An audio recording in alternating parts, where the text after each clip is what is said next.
Everybody, and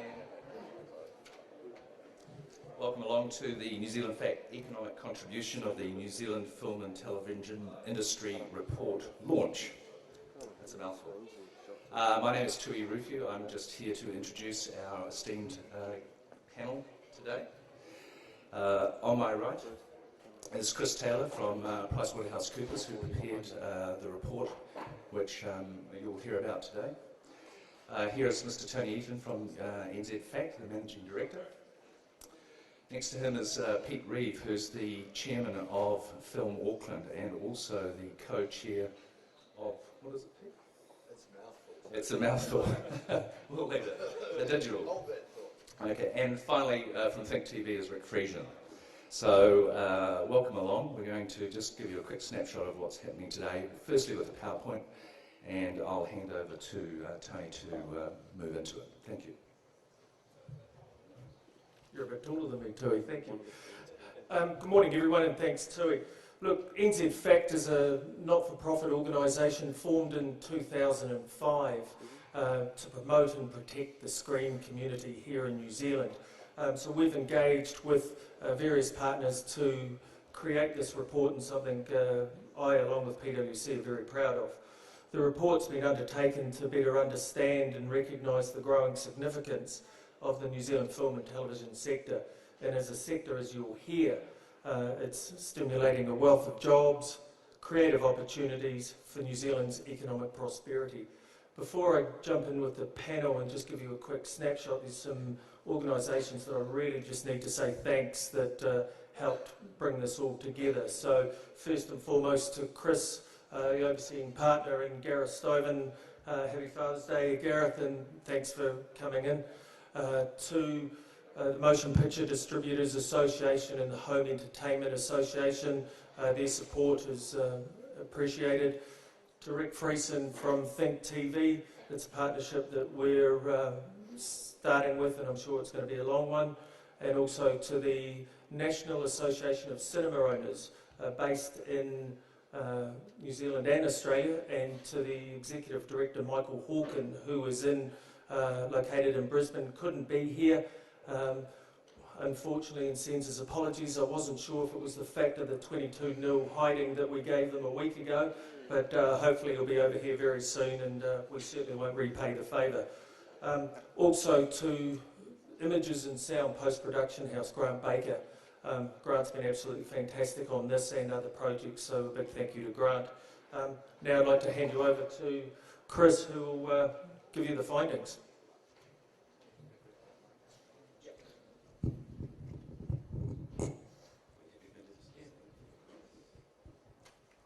Okay, I'm not quite sure if this is up on the screen or not. So the next slide up on the screen is basically just summarising the key findings that came out of our report. So I think basically what it's showing is that in 2011 the sector generated total output, or basically sales, of around about $3.2 billion, and this is up about 4.1% over 2008, which was when the last study was done. It was commissioned back in 2009, looking at the 2008 financial year.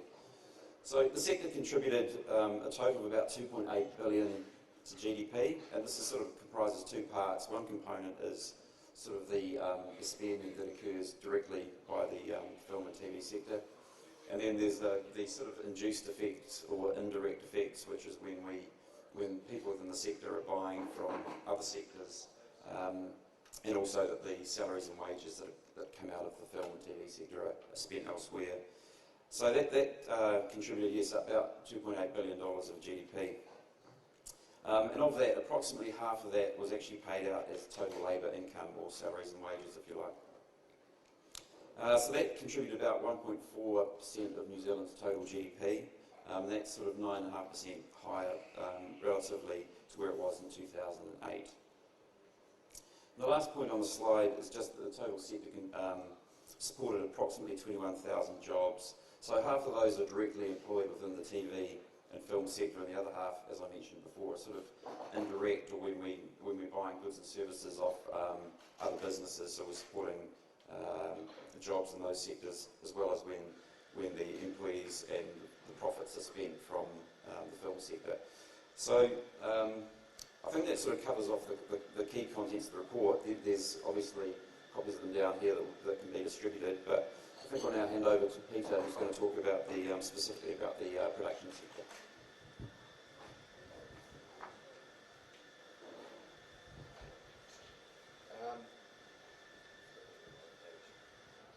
Should be on? Yep. I first of all just want to thank NZ Facts for doing this work. It's fantastic. It's the sort of thing that Film Auckland has been talking about doing, and we will do something specifically for Auckland. It's incredible to see that, you know, while it's been a hard grind over this last year, the industry has actually grown since 2008, and given the global economic situation, I think that's incredible. We need this kind of economic data to be recorded, both from a government point of view, but also from from an industry point of view, to be able to show where we're going and give ourselves milestones and objectives in terms of trying to grow the industry. So I'd just like to thank NZ Fact for this work.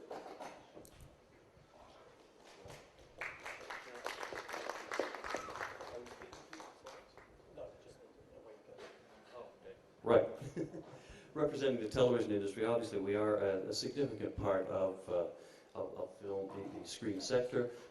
We too are seeing significant growth, and certainly the production of a report like this from PwC emphasizes that. Obviously, a lot of the growth that we experience is due to the product that people like yourselves are producing. The local content is becoming, as you know, more and more important, and will continue to do so. We will, I'm sure, see more and more local content being produced, as it's the main difference as we get into this connected world, and more international content is available more rapidly. Local content is the true differentiator for television. So we'll definitely find that it's important and a growing sector for television in New Zealand.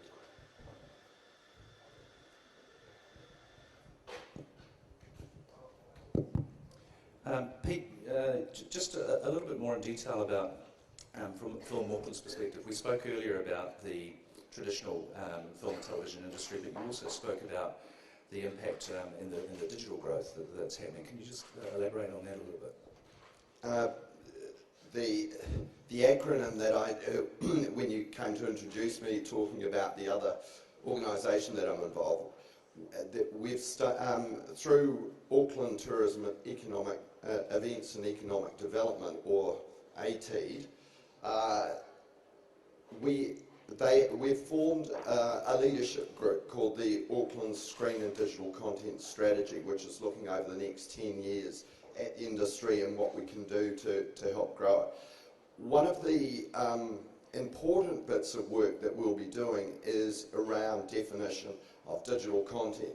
Everybody talks about what is it, and when it comes to statistics, it's a difficult science, because we've had a definition of what film is, what screen is, to a certain extent, but I think what we'll see in the future, when we actually define what we mean by digital content, and we get New Zealand Statistics New Zealand involved in that, we will see actually this number go up significantly, because what we're seeing is, with convergence, we call it convergence, transmedia, all these names. What we're seeing is gaming industry, lots of mobile platforms, all of these kind of areas that we talk about convergence. There are people that are in these industries who don't actually know that they're part of our industry. So, and the government doesn't see that. In fact, the gaming industry is just starting to be recognised by Statistics New Zealand, and I'm sure the PwC report probably didn't even look into that space, because it's not currently defined. So, as filmmakers, it is our business. So, we're going to see this number go up significantly. In regard to television, that also has quite an impact in terms of what's happening digitally. How do you see the economic impact that's going to occur with the changes that have been happening in relation to digital for television? The potential for TV in this area is tremendous. We're seeing local broadcasters adapting to this new environment all the time. As you can see, they've all established strong catch-up or online services so that you can remain connected to your favorite program even if you haven't been able to catch it when it was originally screened. We're also seeing a big move towards foreign content being run almost in sync with the originating network. And so that reduces the incentive for file sharing, illegal file sharing. And of course, best of all, New Zealanders are watching more television, and more New Zealanders are watching more television than ever before, despite all the hype about YouTube and all those the online viewing and that sort of thing. 98% of all video viewing is still on a traditional television screen. Only 2% is on a computer or a mobile screen. And so we think that the future is really strong. We've adapted well and will continue to do so. What about online television? I mean, Auckland Days has just moved from the digital realm onto mainstream broadcasting. I see New Zealand On Air has just reinvigorated the digital fund for webcasting and other digital programming. Do you see that just continuing and growing and growing? Yeah, definitely, particularly with the advent of connected TVs that we're seeing now. Eventually, viewers just aren't going to differentiate where they're getting their content from. Whether it's on UFB, which the government is installing now, or whether it's over the air or through satellite. And so more and more, it's the content that is going to be important, and that's where the broadcasters will have to really play hard. And I think that's what I was talking about earlier when I said it's really important that they develop strong local content offerings that differentiate themselves, because people won't pick on platforms anymore, they will pick based on the content strictly. Yeah. Tony, obviously with everything going digital, I mean there's great potential there, but there's potentially great challenges as well. Do you have any comment about that? Oh, I think the main thing for everyone in the audience here today is purely the online piracy. It has to be the biggest challenge that the film and television industry facing at this moment in time. Look, peer-to-peer illegal file sharing just continues to wreak havoc with the illegal distribution of copyright-protected material in this day and age, and it just would not be tolerated in any other sector. In regards to Silver Bullet, I think there's three things that we as an industry need to do collaboratively.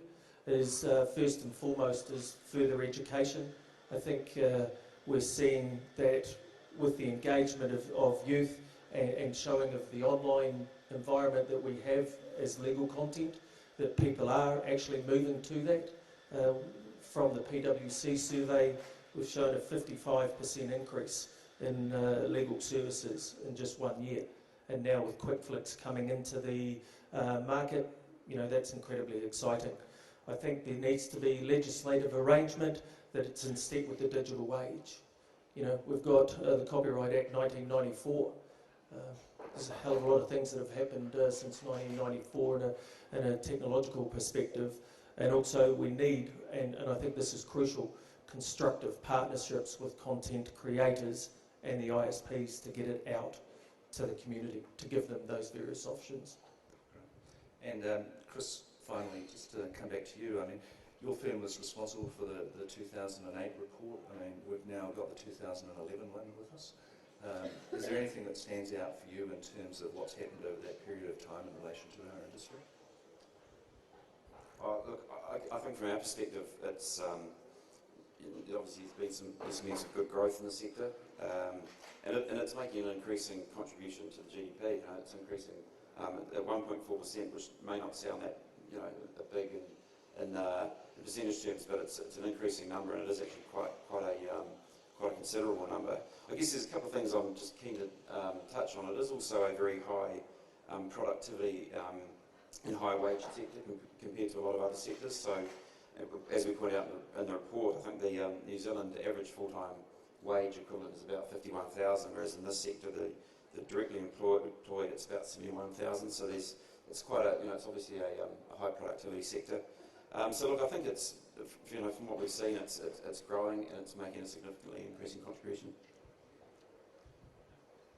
Well, I believe it's about time to wrap it up. So I'd just like to thank Chris Taylor from PwC, Tony Eaton from NZFACT, Pete Reeve from Film Auckland, and Rick Friesian from Think TV. There are copies of the report just down here in the front if you'd like to have a look at them. Otherwise, thank you very much for your attention and have a good session.